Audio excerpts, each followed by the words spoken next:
The DNA kit arrived on a Tuesday like everything God designs to feel ordinary. A white box with cheerful typography promised ancestry, health hints, relatives who might finally explain why my shoulder has a notch where there shouldn't be one. The promotion had been Nora's idea. The kit was free if we filmed an unboxing for her lifestyle channel. "It'll be cute," she said, waving a hand with the practiced ease of someone who makes whimsy on schedule. "We'll spit in tubes and talk about heritage, and then post bloopers of you mispronouncing haplogroup." Our daughter, Maggie, drew a family tree with markers while we set up the tripod. She made the branches curvy and wildly optimistic, adding birds that wore crowns. I kissed the top of her head and pretended that crowns could not rust. We filmed. Nora made jokes about how glamorous it was to swab your own mouth. I did a deadpan bit about being 97% coffee. We sealed the tubes. I put the boxes in the outgoing mail like promises we planned to keep. Then we ate pasta and made fun of a dating show where people hand each other roses and mistake scarcity for romance. The night folded neatly into its drawer. 2 weeks later, the results arrived while I was in line at the post office. The app's colors were cheerful. The words were not. The notification said I had a close family match I didn't recognize. It said Maggie did not match me as closely as she should. It said what it had no business saying and said it anyway with a chirp. I stepped out of line and sat on a bench with a sign above it that read, "We appreciate your patience." I reread the charts, the percentages, the explanation that had been softened by copywriters who didn't want to be fired by grief. My ears filled with a sound that might have been traffic and might have been my life rearranging. I didn't call Nora. I walked home because moving forward still counted as forward. She was in the kitchen filming a segment called 3 Easy Lunches You'll Actually Make.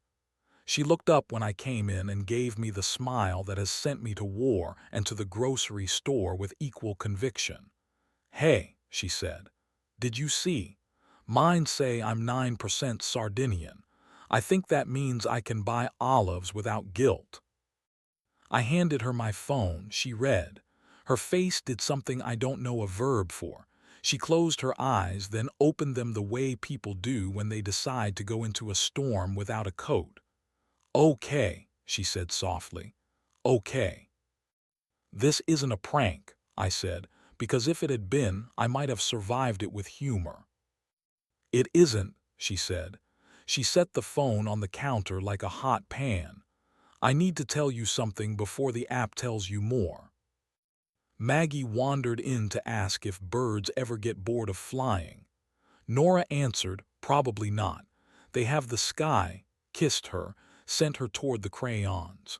We stood in a kitchen that smelled like basil and the edge of something else. "It was before we were good," she said. "That year when you slept at the office and I slept with my back to the wall and we thought effort was the same as presence. I met someone in a workshop about creative courage. Everyone cried. It felt like a cult and a rescue at the same time. We didn't plan to sleep together. We planned to talk about narrative arcs. I hated his cologne." She laughed once, brittle. "I loved the way he listened." "How many times?" I heard my own voice from a distance, as if the room and I had become acquaintances. "Twice," she said, "and then I ghosted him because the reality of him did not survive daylight. I told myself it was a harrowing detour on our map. Then I got pregnant with Maggie and convinced myself she was yours because I wanted her to be, and because you wanted her to be, and because wanting can be excellent camouflage." She sank onto a stool. "I'm sorry. I am so sorry." There are sentences that allow for speeches. This was not one of them. I looked at the drawing on the fridge, Maggie's birds with their ridiculous crowns. I looked at the sink, where a coffee mug wore lipstick like a rumor. I looked at the woman I had married, trying to remember which parts of her were history and which were myth. "Do you know if he knows?" I said. No, she said. I blocked him. Then I deleted his number and pretended that was absolution. Do you know if you want to find him? I want to keep our family, she said, and the words were not special, but the way she said them was. I want to own what I did without asking you to turn into a saint to make it easier on me. I want to do the math of this without lying. The app pinged again. New relative has messaged you, it sang, as if it had presented us with a cruise voucher. The message read, "Hi, looks like we're connected. Would love to compare trees." I turned off notifications before the sound could become a score for the worst movie of our lives. We told Maggie we needed to go for a drive. She strapped her unicorn into the middle seat and asked if clouds ever learn each other's names. I said they probably do in storm season. Nora laughed and let 3 seconds of relief exist before we returned to work.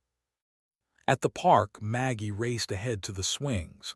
We took a bench. We need a plan, I said, because structure is my superstition. We see a lawyer. We talk to a therapist who knows how to hold complicated truths without dropping them. We decide together what Maggie needs to know and when. I'll also call the relative, Nora said. If it's him, I won't engage beyond confirming. If it's not, we still have to handle the data like adults and not like a scandal. Do you want a divorce? I asked. I had hoped the question would feel hypothetical. It did not. No, she said. I want the kind of marriage where we tell the truth even when the truth embarrasses us. Her eyes were a storm I had watched other men admire without understanding. Do you? I want the kind where birds keep their crowns, I said, and it sounded childish until it sounded exactly correct. I want to be Maggie's father in every way that counts and even in the ways that don't. I want to stop feeling like a quiz I didn't study for. We told Maggie only that grown-ups make mistakes and that our family was allowed to keep loving each other loudly. She asked if that meant spaghetti for dinner. We said yes because sometimes love is pasta and relief is parmesan. That night, Nora drafted an email to the relative. It was dry and precise. We'd received unexpected results. We were seeking clarity. We requested patience while we spoke to counsel.